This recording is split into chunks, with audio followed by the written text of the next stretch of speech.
Hello student, इस video में आप सबको बताने वाले हैं दो चर वाले रेखीय समीकरण या युग्म। इस वीडियो में आप सबको बहुत ही अच्छे तरीक़ा से बताई जाएगी 3.1, जो कि आपको पहले इससे पहले क्या करना पड़ेगा कि दो चर वाले रैखिक समीकरण युग्म कहते किसे, रेखीय समीकरण किसे कहते हैं, चर किसे कहते हैं और चर किसे कहते हैं, पहले इसको जानना ज़रूरी है। तो उससे पहले चलिए हम एक्सरसाइज करने से पहले कुछ मेन पार्ट देख लेते हैं।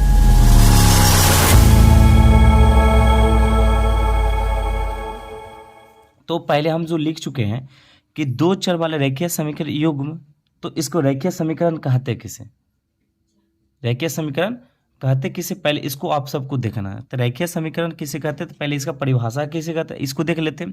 तो रेखीय समीकरण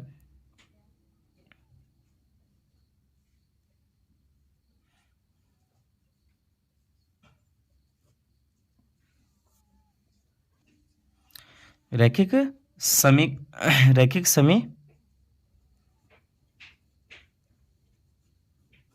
रैखिक समीकरण उसे कहते हैं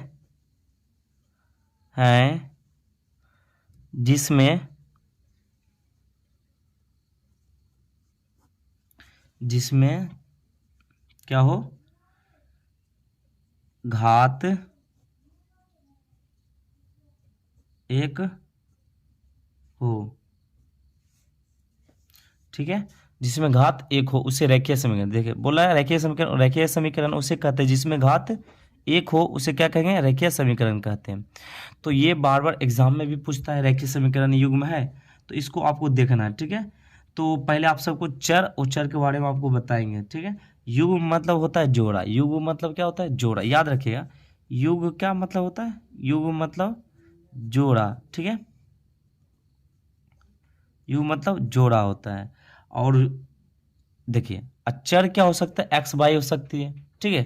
देखिए चर चर किसे कहते हैं, चर में देखिए चल लेते हैं, चर जो होगा एक्स वाई, जैसे मतलब जेड लिखिए, ए बी सी एस जो भी है आदि ETC, ठीक है, और भी हो सकते हैं, ठीक है, बहुत सारे का। तो जो मतलब अंक में नहीं हो वो सब वो क्या कर बोलेंगे, हम चर बोलेंगे। तो अब आगे देखते हैं कि ओचर बोलते किसे, ओचर किसे कहते हैं, ओचर। तो ओचर के बारे में देखते हैं। ओचर में आप सब जानते हैं, एक भी हो सकता है, -1 भी हो सकता है, तो ये दोनों हो सकता है, ठीक है। उसके बाद आप कोई भी अंक हो सकती है, अंक होनी चाहिए 500, 250, 1/2, मतलब हाँ 1/3, 1/2, ये सब भी हो सकता है ETC, और भी बहुत सारे का हो सकता है। तो ये क्या होता है, ओचर की बात कर रहे हैं हम, ठीक है। तो आप देखिए ओचर के बारे में आप समझ गए, लेकिन रेखीय समीकरण जो रेखीय युग्म कहेंगे, तो इसको अगर आपको एग्जांपल देना है हमको रहेगा, तो किस तरह देंगे। तो पहले इसको हम बताने, ये इसलिए बताएं क्योंकि आपको समझ में जाए चर ओचर किसे कहते हैं। तो देखिए रेखीय रेखीय समीकरण उसे कहते हैं, ये आपको बार बार एग्जाम में भी पूछता है कि रेखीय समीकरण युग्म है, तो आपको जवाब देना है कि रेखीय समीकरण युग्म कैसे होता है। तो देखिए इसका समीकरण हम देते हैं, तो 2x प्लस वाई हो सकता है, 3x प्लस वाई हो सकता है, और देखिए इसमें 3t माइनस वाई बराबर 3 भी दे सकते हैं, कुछ भी दे सकते हैं आप। इसमें सिर्फ क्या हो सकती है, देखिए रेखीय समीकरण, इसमें घात है एक भी, तो एक भी नहीं है, मतलब घात है एक ही हो लगभग, देखो एक कुछ नहीं तो एक होता है ना घात, तो कुछ नहीं तो एक घात होता है, एक घात है यहाँ, सॉरी यहाँ एक घात होगा, एक घात होगा, होगा ना, हाँ। चलिए बोलो रेखीय समीकरण उसे कहते हैं जिसमें घात एक हो। तो युग्म जैसे मतलब ये हो गया, जैसे ये हो गया, और जैसे में ये हो, तो याद रखिए रेखीय समीकरण युग्म किसे कहते हैं, जिसमें घात एक भी मतलब दिखाई ना पड़े आपको, उसी को कहते हैं हम रेखीय युग्म कहते हैं।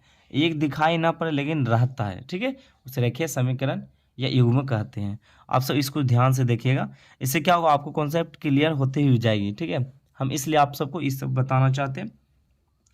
तो आप चलते हैं एक्सरसाइज की तरफ, ठीक है, एक्सरसाइज एक्सरसाइज की तरफ चलते हैं, नंबर 1 क्वेश्चन की तरफ चलेंगे। नंबर 1 क्वेश्चन क्या कहेगा उसको देखते हैं।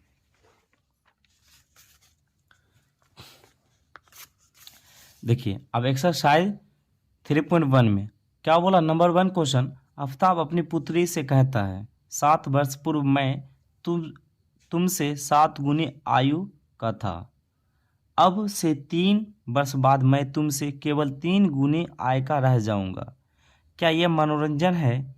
इस स्थिति को बीजगणितीय एवं ग्राफीय रूपों को में व्यक्त कीजिए। तो इसमें आपको ग्राफ भी देखने के लिए मिलेगा और समीकरण भी देखने के लिए मिलेगा। तो इससे चलते हम बनाते हैं क्वेश्चन की तरफ। तो अब क्या करेंगे, इसमें हम आफ्ताब की क्या करेंगे, हम बोला आफ्ताब अपनी पुत्री से कहता है, तो माना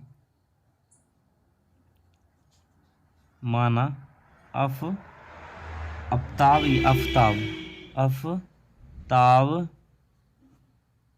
माना आफ्ताब की करेंट मतलब माना आफ्ताब की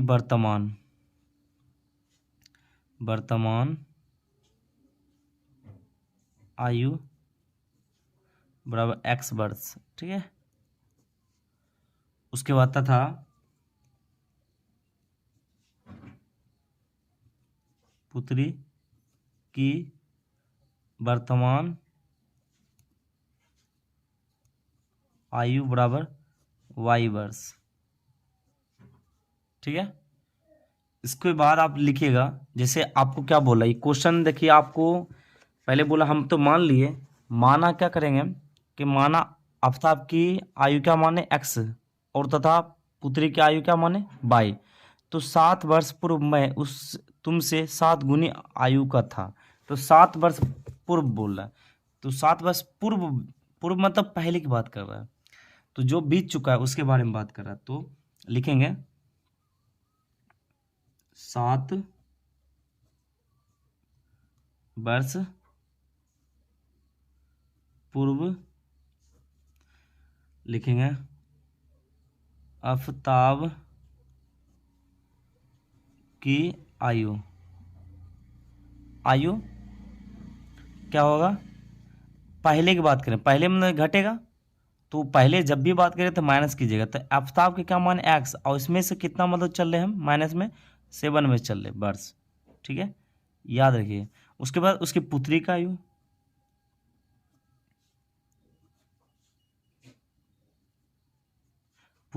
क्या चलेंगे y माइनस 7। अब प्रश्न से क्या चलेंगे, प्रश्न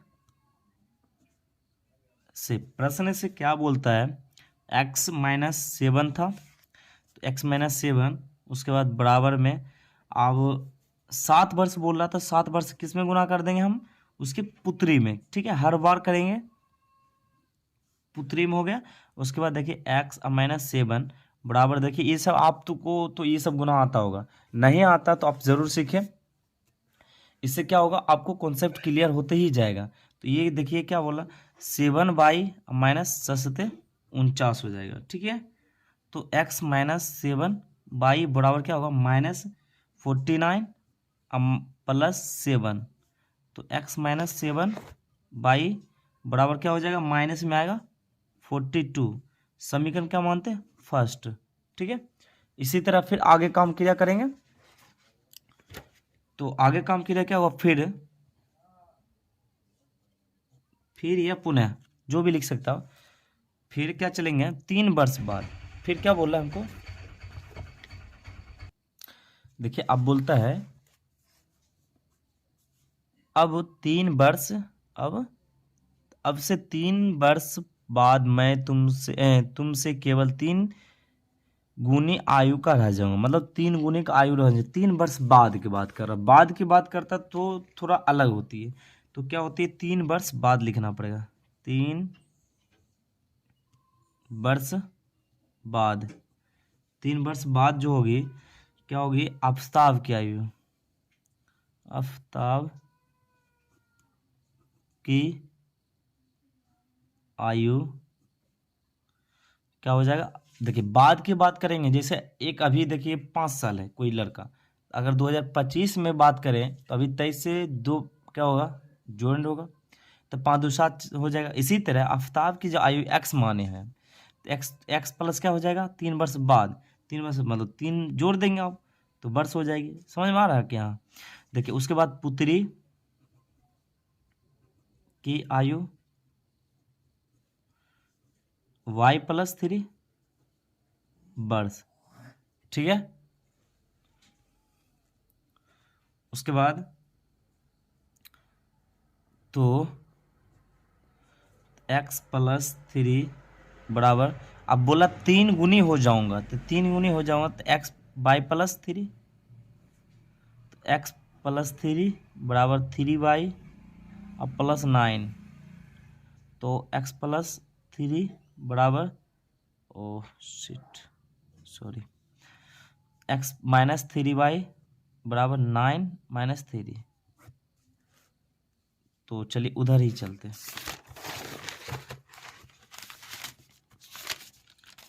x-3 x-3y बराबर 9 - 3, ठीक है। उसके बाद करना है x-3y और बराबर कितना हो जाएगा, 6 हो जाएगा, तो बराबर 6 हो जाएगा। समीकरण समीकरण 2, हाँ समीकरण 2 ही होगा, ठीक है। उसके बाद देखना है समीकरण एक क्या कहता है। समीकरण एक जो बोल रहा है x-7y, समीकरण एक क्या बोलता है, x-7y बराबर -42। देखिए समीकरण एक जो x-7y बराबर -42 था, ये उतार ले। उसके बाद करेंगे क्या, इसमें काम किया, माना क्या जी, x बराबर क्या मानेंगे, 0, x बराबर पहले 0 मानेंगे, ठीक है। उसके बाद तो माने क्या, 0, तो एक कॉलम पहले सबसे अच्छा बना लीजिए x और y का। x और y का मान हम माने क्या चीज़, 0। चलिए हम इस पे आप करते हैं काम किया, तो x-7 और हाँ सॉरी 0 ना माने इसका, तो x का मान क्या करेंगे हम, 0 देंगे, और -7y अब बराबर -42, तो -7y अब बराबर -42 करेंगे, 7 × 7 7 × 42, y बराबर क्या हो जाएगा, 6 हो जाएगा, माइनस माइनस भी कट गया था, तो आया मेरा y का मान 6 आया। चलिए फिर से पुनः माना, पुनः क्या होगा कि y बराबर 0, उसके बाद x-7y बराबर हो जाएगा -42 हो जाएगा। उसका 42, तो x-7 गुने 0 का मान देना ना, y का मान 0, तो -42, उसके बाद x-0 बराबर -42, तो x बराबर क्या हो जाएगा, -42, तो हम माने कितना, 0, आया कितना, -42, तो हम जो कॉलम जो बनाए तो y का मान 0 माने और आया -42। उसके बाद फिर से हम चलेंगे समीकरण 2, कहाँ पे, यहाँ पे दिया हुआ है x-3y बराबर 6, x-3y बराबर क्या होगा, 6 होगा, x-3y बराबर 6, ये समीकरण 2 दिया हुआ। अब फिर इसमें मानना पड़ेगा, माना x बराबर 0, x बराबर क्या मान लिए, इसमें 0 मान लिए। उसके बाद एक कॉलम बना देते हैं जिससे क्या हो, आसानी हो हमको लिखने में। तो x बराबर 0 मानेंगे, 0 - 3y बराबर 6, तो 0 - 3, तो 0 कोई काम का नहीं होगा, तो इसको हटा दीजिए, तो -3y बराबर 6, तो 3 का 3 दूने 6, तो y बराबर क्या हो जाएगा, -2 आ जाएगा, -2, तो हम माने 0 आया -2। उसके बाद फिर पुनः माना क्या लिखेंगे, पुनः माना, क्या पुनः माना उसको देखना है। तो बाई बराबर हम क्या मानेंगे, जीरो, बाई बराबर जीरो। उसके बाद आ जाएगा तो एक्स माइनस थ्री गुने जीरो और उसके बाद बराबर सिक्स, ठीक है, बराबर सिक्स। तो एक्स माइनस ज़ीरो बराबर सिक्स, एक्स बराबर क्या हो जाएगा, सिक्स। तो मेरा क्या आया, माने जीरो आया सिक्स। तो इसमें क्या लिखना पड़ेगा, बाई की जगह सिक्स, नहीं बाई की जगह क्या माने पड़ेगा, जीरो माने थे, आया सिक्स, ठीक है। ये इसको याद रखिएगा, ये अगर सही रहेगा तब आपको आगे ग्राफ भी सही बनेगी, अन्यथा गलत हो जाएगी। तो इसको हम क्या करते हैं, जितना भी है उसको जो हम पहले बनाए थे समीकरण वन, तो पी इसको मानते हैं आर पी आर और एस, पी आर एस, इसको टी मान ली, ठीक है, सबको मान ले। उसके बाद आप क्या करेंगे, ग्राफ एक खींचेंगे। ग्राफ खींचने के लिए आपको ग्राफ कॉपी होना ज़रूरी है, लेकिन हम इसी में करके आपको दिखाएंगे। तो इसमें कैसे करता है, देखिए हम हाथ से ही डायरेक्ट करके दिखा देते हैं, ठीक है। तो हम हाथ से ही करके दिखाते हैं। इसको क्या बोलते हैं, मूल बिंदु, जैसे जीरो, यहाँ जीरो रहता है। अब देखिए इसको क्या बोलते हैं, ऊपर वाले को, इसको बोलते हैं वाई, क्या बोलते हैं, वाई। इसको बोलते हैं एक्स, इसको बोलते हैं एक्स डैश, इसको बोलते हैं वाई डैश। अब देखो पहले इसको क्या 10 से लेते, क्या करते हैं हम 10 से लेना स्टार्ट कर देते हैं। तो 10 से लेना स्टार्ट करेंगे तो क्या होगा, फायदा तो 40 तक पहुंच पाएगा। मेरा क्या -42 तक आया मान, इससे क्या करना पड़ेगा, 40 तक हमको लेना पड़ेगा। 10, इसको मानते हैं 10, 20, 30, 40, इसको 50, ठीक है। इसके बाद इस यहाँ पे चले 10, 20,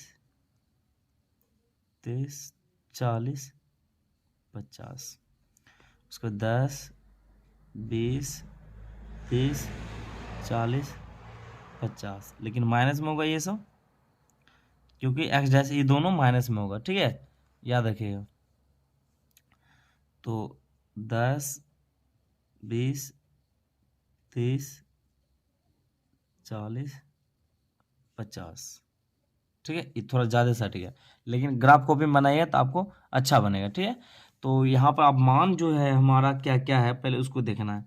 मान मेरा जो है तो x बराबर 6 है, अब y बराबर, x बराबर 0 है, y बराबर 6 है, x बराबर 0। तो x बराबर क्या करेंगे हम, 0 देखेंगे, x बराबर 0। अब y बराबर क्या हमको बताया 6, अब प्लस में था तो 6 चलेंगे, तो थोड़ा सा मात्र ऊपर चलना है, तो यहाँ तक आपको 6 पूछ जाएगी, ठीक है। तो 6 यहाँ तक होगी, ठीक है, तो यहाँ आ गए, ठीक है। 0 और 6 लिखना है, 0 और 6 कौन सा था, पी था, ठीक है। तो ये पी का ना आया था, हमको पी आया था ना, इसलिए। अब चलते हैं आर में, तो एक्स बराबर -42 और वाई बराबर 0, एक्स बराबर -42, तो एक्स बराबर -42, एक्स में जाना है, ठीक है, एक्स इधर जाएंगे तो 42 तो यहाँ पर आ जाएगा, ठीक है। तो 42 यहाँ पर आएगा और एक्स बराबर -42 और उसके बाद वाई बराबर 0 हो जाएगा, तो -42 और 0, ये क्या हो गया, पी आर हो गया, ठीक है। आप बताइएगा कि पहले x का क्यों मान लिखते हैं, तो कभी भी x का ही मान लिखा जाता है, ठीक है, पहले ही। उसके बाद चलते हैं फिर दूसरा के कॉलम की तरफ। तो पहले इसको क्या करते हैं, हम पहले खींच लेते हैं। तो आपको हाथ से ही हम खींच के दिखाते हैं, तो थोड़ा सा गलती होता है उसको माफ़ कीजिएगा। तो थोड़ा सा आप क्या कीजिएगा कि इंची से अब वो कीजिएगा, ठीक है, थोड़ा सा फायदा रहेगा, ठीक है, क्योंकि सीधा होगी। फिर से आप बता रहा है कि फिर उल्टा में फिर समीकरण 2 में क्या माना गया, समीकरण 2 में x बराबर क्या माने थे, x बराबर 0 और y बराबर -2। तो x बराबर 0, x बराबर 0, y बराबर -2, बाई के जाना है माइनस में, तो बाई माइनस में 2 में जाएंगे तो -2 यहीं पे आएगा। उसके बाद y बराबर 0, तो -2 0, तो पी क्यू आर एस हो जाएगा। उसके बाद एक और जाना है, एक और क्या जाना है, x बराबर 6 और y बराबर 0, x बराबर 6 तरफ भी जाना है, x बराबर 6 तरफ, तो x बराबर 6 का 6 मतलब प्लस में और 0, 6 और 0, ये क्या हो जाएगा टी हो जाएगा। तो ये इसको क्या करेंगे, फिर से हम काटना स्टार्ट करेंगे। तो इसको इधर से ही इधर खींच देंगे, उसके बाद इधर ये कटना चाहिए। तो ये कट गया कहाँ पे हमको, तो यहाँ पे कट गया। ठीक है, तो यही मेरा आंसर हुआ, ये ग्राफ मेरा बन के तैयार हो गया। ठीक है, और चलते हैं हम नेक्स्ट क्वेश्चन की तरफ। दूसरा क्वेश्चन क्या बता रहा है। देखिए दूसरा क्वेश्चन बता रहा है, क्रिकेट टीम के एक कोच ने 3900 रुपये में 3 बल्ले तथा 6 गेंदें खरीदी। बाद में उसने एक और बल्ला तथा उसी प्रकार की 3 गेंदें 1300 रुपये में खरीदी। इसी स्थिति को बीजगणितीय तथा ज्यामितीय रूप में व्यक्त कीजिए। तो चलो चलते हैं, बनाने स्टार्ट करते हैं। फिर मानना पड़ेगा,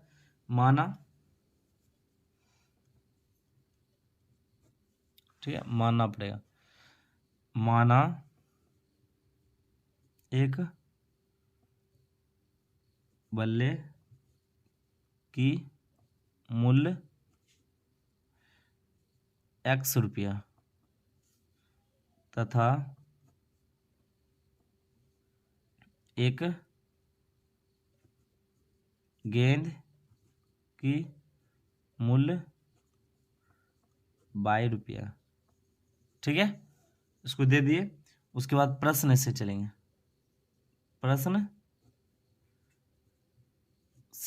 प्रश्न से क्या बोलता है कि प्रश्न से अब क्या बोला आगे कि 6 बल्ले और 3 बल्ले और 6 गेंद खरीदी, कितने 100 रुपया में, 3900 रुपया में। तो प्रश्न से तो चलते हैं। 3 बल्ले तो 3x और 6 गेंद तो 6y बराबर क्या हो जाएगा 3900 रुपया हमको दिया था। ठीक है, उसके बाद हो जाएगा कॉमन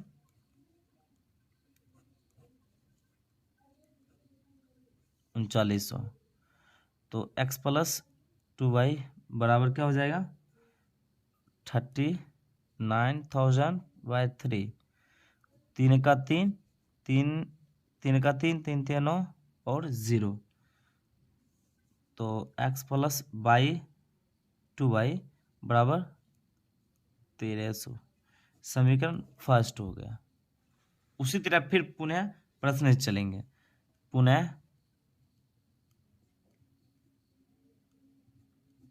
प्रश्न से क्या बोल रहा है देखते हैं। पुनः प्रश्न से बोलता है, देखिए बाद में उसने एक और बल्ला तथा उसी प्रकार के 3 गेंद 1300 रुपये में खरीदी। चलिए दूसरा क्वेश्चन बता रहा है उसी प्रकार के फिर प्रश्न से, तो x प्लस एक बल्ला खरीदा तो x और 3 गेंद और खरीदी। तो 3 गेंद खरीदी या 2 गेंद खरीदी। तो देखिए समीकरण 2 के लिए हमको क्या करना पड़ेगा कि 3 गेंद और 1300 रुपया कितना में, एक गेंद, पहले तो एक बल्ला खरीदा, एक बल्ला और 3 गेंदे 1300 रुपये में।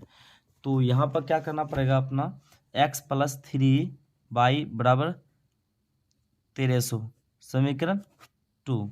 और समीकरण 1 तथा 2 से चलेंगे, समीकरण 1 से।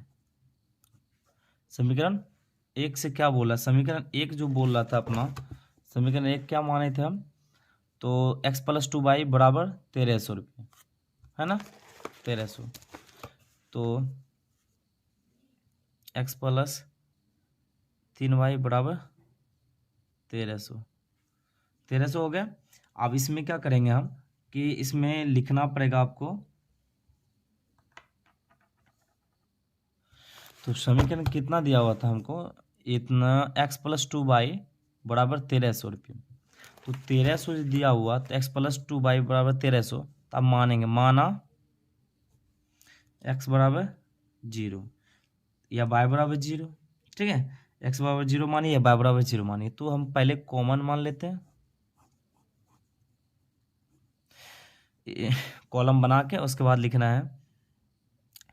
तो 0+2 बराबर 1300, तो 2 बराबर 1300, तो काट देते हैं तो क्या 650 बच जाएगा ना। तो बाई बराबर बचेगा 650, ये कॉलम हुआ। तो पहले क्या होगा, x बराबर 0 माने, उसके बाद 650 आ गया। अब फिर से हम मानेंगे, फिर से पुनः y बराबर 0, y बराबर 0 मानेंगे तो उसके बाद हो जाएगा x+2 गुने 0 बराबर 1300, x+0 बराबर 1300, x बराबर क्या हो जाएगा 1300, डायरेक्ट ही बच जाएगा आपका। लंबी आप काम हो गई 0, 1300। तो अब थोड़ी लंबी आपको ग्राफ बनेगी, अब थोड़ा सा लंबा, ठीक है। तो यहाँ संभव है, बन सकता है, ठीक है। यहाँ से खींचना पड़ेगा आपको। अब चलते समीकरण 2 में, ठीक है। समीकरण 2 क्या बोला, समीकरण 2 देखिए, यहाँ जो आया हुआ था x+3y बराबर 1300, x+3 बराबर 1300। तो इसमें भी मानना पड़ेगा, माने क्या चाहिए, तो फिर से x बराबर मानते हैं 0, x बराबर मानते हैं 0। तो मेरा क्या आ जाएगा, फिर x बराबर 0 मानो तो फिर y बराबर 0, तो y बराबर हम 0 मान लेते हैं। उसके बाद मेरा आ जाएगा, कॉलम बना दीजिए x बाई, तो क्या होगा x+3 गुने 0 बराबर 1300, x+0 बराबर 1300, x बराबर 1300, ठीक है। तो हम माने कितना, y बराबर 0 आया 1300, फिर पुनः माना,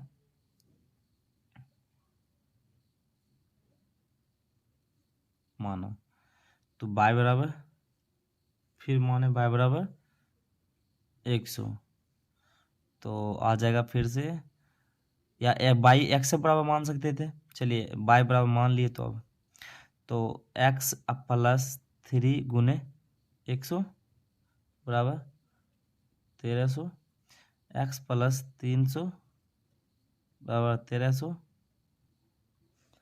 तो x बराबर 1300 माइनस 1300, माइनस कितना हो जाएगा 300, तो x कितना हो जाएगा, x बराबर 1300 माइनस 300 मतलब 1000, 1000 हो जाएगा। तो ये मेरा x का मान हुआ। तो लास्ट में कितना आया था, तो कॉलम हम यहाँ बना के दिखाते हैं।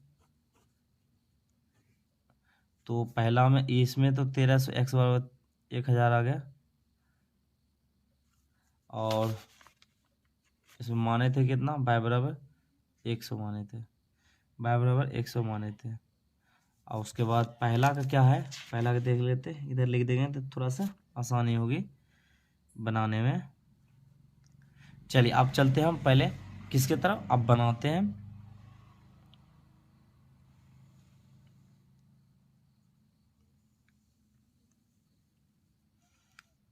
थोड़ी से इधर खींच देंगे, इधर खींच देंगे, इससे क्या हो, बन जाए मेरा, ठीक है।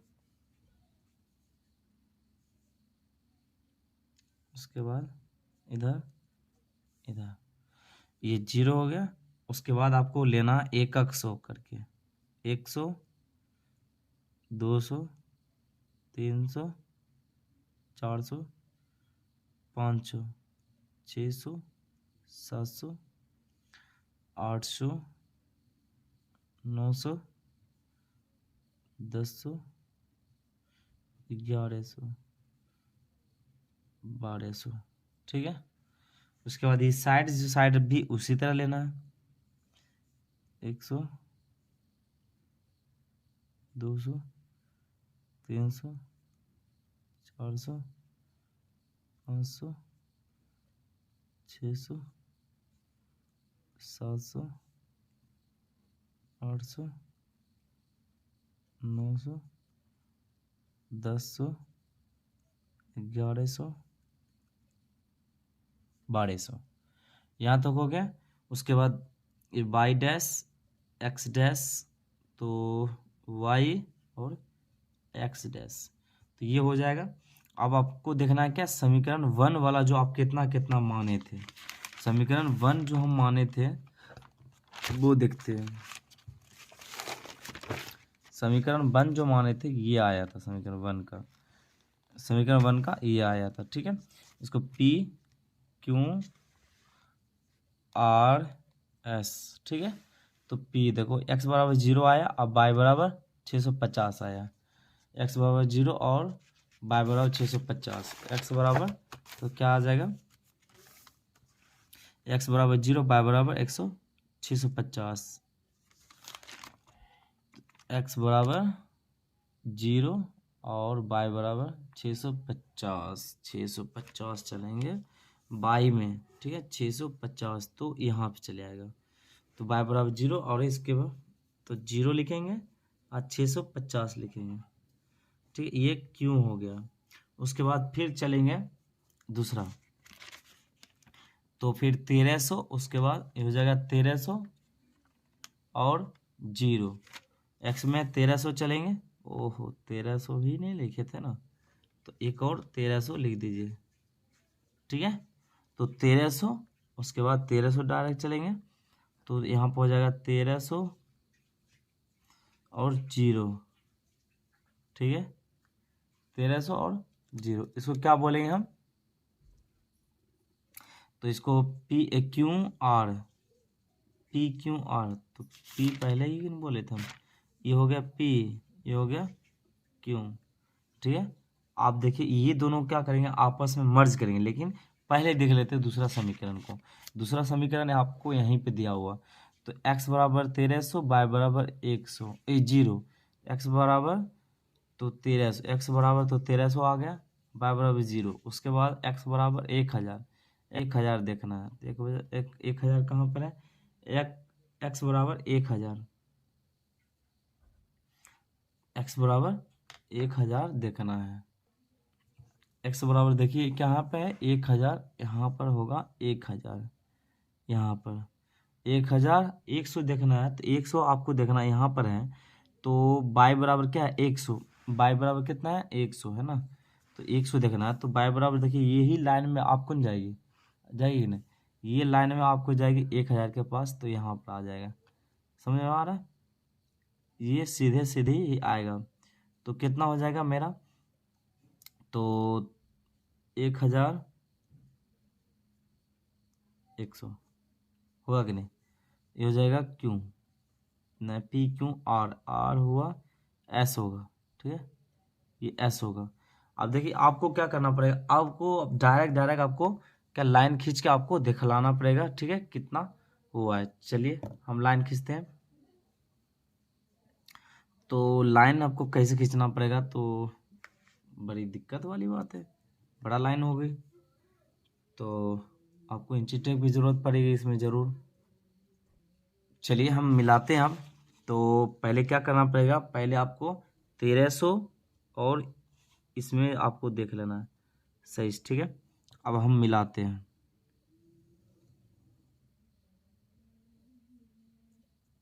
मेरा मिल गया। अब ये देखिए मिल जाने के बाद मेरा क्या हो गया, कंप्लीट। अब कंप्लीट जब हो गया तो ये काम क्रिया मेरा हो चुका है 1300, लेकिन ग्राफ कॉपी में बनाइएगा तो थोड़ा सा अच्छा बनेगा, इससे क्या होगा थोड़ी सी दिक्कतें होती है, ठीक है। तो ये समीकरण जो होगा ना वो आपको लिख देना है, तो x प्लस 2y बराबर क्या 1300 है ना, 1300 लिख दीजिए। उसके बाद क्या होगा कि यही आपका आंसर हो जाएगा, यही मतलब क्या ग्राफ हो जाएगा। तो चलते हैं नेक्स्ट, अब तीसरा क्वेश्चन देखिए। तीसरा क्वेश्चन कहता है कि 2 kg मतलब बात कर रहा है 2 kg सेब और 1 kg अंगूर का मूल्य किसी दिन 160 रुपये था। एक महीने बाद 4 kg सेब और 2 kg अंगूर का मूल्य 300 रुपये हो जाता है। इस स्थिति को बीजगणितीय तथा ज्यामितीय रूपों में व्यक्त कीजिए। तो चलते हैं, बनाते हैं। पहले मानना पड़ेगा। तो माना एक 1 kg सेब का मूल्य या कीमत आप जो भी लिखिएगा रुपया,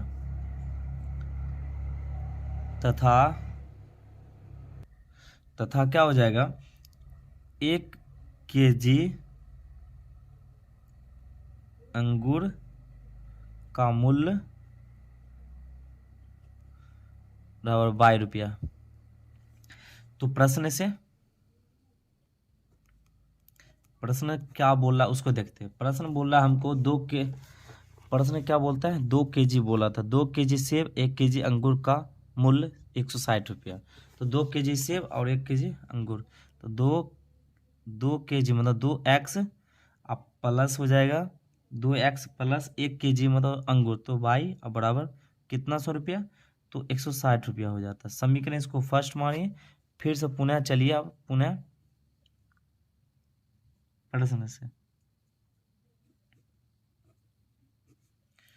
प्रश्न से क्या बोलता है। पुनः प्रश्न में फिर चलते हैं हम किताब देख लेते हैं। अब बोलते हैं 4 kg और 2 kg अंगूर का मूल्य 300 रुपया। 4 kg मतलब 4x, तो 4 kg में 4x प्लस 2 बाई बराबर 400 रुपये। समीकरण तो सेकेंड नहीं, पहले इसको और काम करना पड़ेगा। तो पहले इसमें देखिए कॉमन आएगा, x प्लस कितना आ जाएगा, ये 2 कॉमन आना चाहिए। 2 कॉमन आएगा 2x बच जाएगा, अब प्लस बाई बचेगा बराबर 400। तो यहाँ 2 1 का 2, 200 आ जाएगा। ठीक है,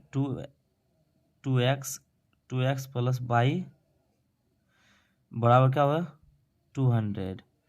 तो ये काम किया मेरा 200 था कि 300 था, आपको देखना पड़ेगा पहले। ओ शिट, 300 था। ओ भारी मिस्टेक हुआ। 150 इसको भी करना, 150। वेरी सॉरी, गलत हो गया। चलिए 150 हुआ, तो 2x क्या होगा मेरा समीकरण क्या बनेगा, तो 2x प्लस बाई बराबर क्या होगा 150। समीकरण सेकंड बन जाएगा। तो समीकरण फर्स्ट से चलेंगे ना। समीकरण फर्स्ट क्या बोल रहा था, समीकरण फर्स्ट बोल रहा है 2x प्लस बाई बराबर 160। तो 2x प्लस बाई बराबर 160 देखते हैं। तो 2x प्लस बाई बराबर तो 160 तो अभी कॉलम बना देते हैं, फायदा रहेगा। तो कॉलम बना तो माना लिखेंगे। माना आप क्या मानेंगे, तो x बराबर मान लेते हैं सबसे बढ़िया, या बाई बराबर 0। तो 0 डाल दो, उसके बाद माने 2x प्लस 0 बराबर 160। 2x बराबर 160 तो हो जाता है कितना 80। x बराबर 80, तो x का कितना 80 हो गया। फिर आप चलना पड़ेगा दूसरा, फिर से पुनः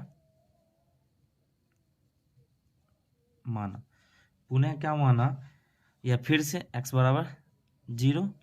तो x बराबर 0 माने तो 2 अगुने 0 प्लस बाई बराबर 160। यहाँ पर आप मान रख रहे हैं, ठीक है। यहाँ x का जगह 0 मान रख दिए, तो क्या हुआ 0 और प्लस बाई बराबर 160, बाई बराबर 160 आ गया। तो माने थे 0, क्या माने थे x का मान 0 माने थे और y का मान 160 आया। 160 आया था ना, यही बोला। उसके बाद आप फिर चलेंगे समीकरण 2 में। समीकरण 2 से समीकरण 2 क्या बोल रहा है? अभी समीकरण 2 आप सब निकाले थे, 2x प्लस वाई बराबर 150, 2x प्लस वाई बराबर 150। तो फिर माना पहले कॉलम बना देते हैं, एक्स बाई मान लिए। उसके बाद क्या चलेंगे हम, कितना मानना पड़ेगा इसको देख लेते हैं। तो x को मान पहले मान लेते हैं, x बराबर 0। तो x बराबर 0, तो 2 गुने 0 और प्लस बाई बराबर 150। तो 0 प्लस बाई बराबर 150, बाई बराबर क्या होगा 150 हो जाएगा। ठीक है, तो माने थे 0 और आया था 150 आया भी। ठीक है, एक मानते चलते हैं P Q R S। ठीक है, उसके बाद फिर पुनः माना क्या चीज, बाय बराबर 0, तो हो जाएगा 2x प्लस 0 बराबर 150 हो जाएगा। ठीक है, यहीं बनाते। तो 2x प्लस 0 बराबर 150, फिर वही लिख दिया 2x बराबर 150, कट जाएगा तो कितना हो जाएगा, तो डायरेक्ट 75 आ जाएगा। तो x बराबर 75। तो माने थे कितना हम 0, आया अभी कितना x का मान 75 आया, 75 आ गया। अब हम क्या चलेंगे, ग्राफ की तरफ चलेंगे। ग्राफ क्या बोल रहा है, ग्राफ के लिए क्या करना पड़ेगा, लंबी आपको श्रृंखला खींचनी पड़ेगी। लंबी श्रृंखला के लिए ऐसे करना पड़ेगा। उसके बाद इसको y, इसको x डैश, इसको y डैश, इसको x। ठीक है, तो इसको 10 20 लेते हैं, 10 20 30 40 50 60 70 80 90 100 110 120 130 140 150। ठीक, 150 तक आपको लेना इधर। इधर हो जाएगा ओ, तो 10 20 30 40 50 60 70 80 90 100 110 120 130 140 150, इधर भी 150 तक ले लिए। उसके बाद क्या करना, आपको समीकरण देखना है। समीकरण आपको कहाँ है, देखिए समीकरण ये वाला है, समीकरण 1। x बराबर 0, x बराबर 80 और y बराबर 0। x बराबर 80 देखना है और y बराबर 0, 80 और 0, ये क्या होगा p। उसके बाद देखना है दूसरा, तो q का x बराबर 0 और x बराबर 0, y बराबर 160, x बराबर 0 और y बराबर 160। 160 मतलब क्या, यहाँ तक आ जाएगा 160 हो जाएगा। ठीक है, यहाँ तक y बराबर 0 0 और 160। तो यहाँ p हो गया था, यहाँ p हुआ, यहाँ q हो जाएगा। ठीक है, अब इसके बाद क्या करेंगे, इसको कॉलम से पूरा घेरना पड़ेगा, मतलब मिलाना पड़ेगा। चलिए मिलाते हैं। तो